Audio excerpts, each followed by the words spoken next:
A disturbing news story is making national headlines today, and it involves a missing 3-year-old girl in North Carolina. The mother of Mariah Woods says her little girl was last seen at home by the mom's live-in boyfriend late Sunday night. Christy Woods says when she got up at 6:30 Monday morning, Mariah was nowhere to be found. Woods made an emotional plea for her child's return. If anybody knows where she's at or any information, please call the sheriff department or notify anybody. She could be anywhere. She's very sweet, loving girl.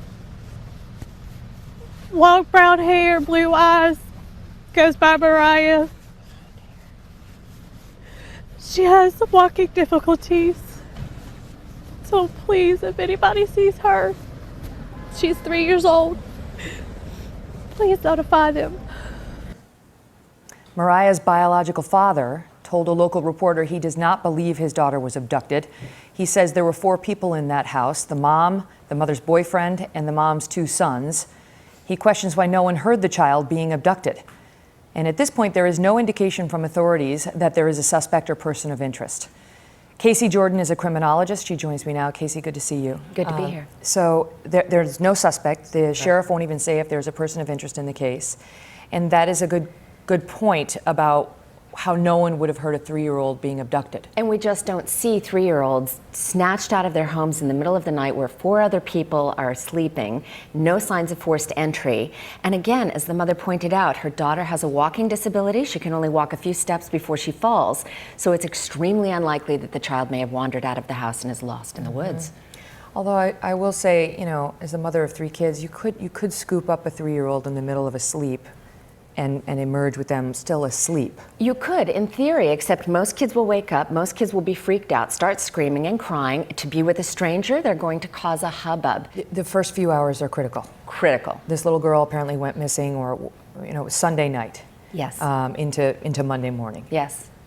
Now we're Wednesday morning. Right. So what does that tell us? If she were really abducted, and I tend to go with the biological father's perspective that he really doubts that she was, it's great, it's extremely possible she has been harmed or is no longer living if she were abducted. But if it was somebody who knew the child and not a stranger, it's possible that she's still alive. It's possible that somebody within the family knows what happened to her, and the police are just going to focus on getting this family to talk to them so they can get closer to figuring out what happened. I should say the biological father has reportedly not seen the child in over a year, Correct. so it doesn't seem like he was a major presence in her life prior to this. Investigators are going over this home with a fine-tooth comb. We saw them removing objects. Does that tell you anything? Yes, they're going to be looking for anything. They're going to be looking for phone records on cell phones, looking through computers to see what sites have been visited. They want to know everything about this family, including the mother, her live-in boyfriend, the 2 other boys in the house, how old are they, and they're going to want to know who is that inner circle who knew Mariah. And if something happened to her inside that house with forensics today, they'll know, won't they? They should know. Understand Mariah lived in that house, so her DNA is going to be all over the house. The question is there any blood evidence? Is there any signs of a struggle with the child? Is there any sign of somebody who does not belong in the house? Is there DNA of somebody who is within the family? It is possible that somebody took Mariah, that she's totally fine, that she's with a family friend or a relative, but I almost guarantee you that the family knows more, and so it's just a waiting game for the police to continue talking to them and get closer to the truth. Can I say the FBI is on scene, of course the local authorities, but the Marines at Camp Lejeune have volunteered their services to help look for this little girl, as they always do. Helping fight the dangers. All the best to you. Thank you for being here, Doc. Good to be here.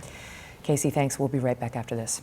Hello, Today fans. Thanks for checking out our YouTube channel. Subscribe by clicking that button down there and click on any of the videos over here to watch the latest interviews, show highlights, and digital exclusives.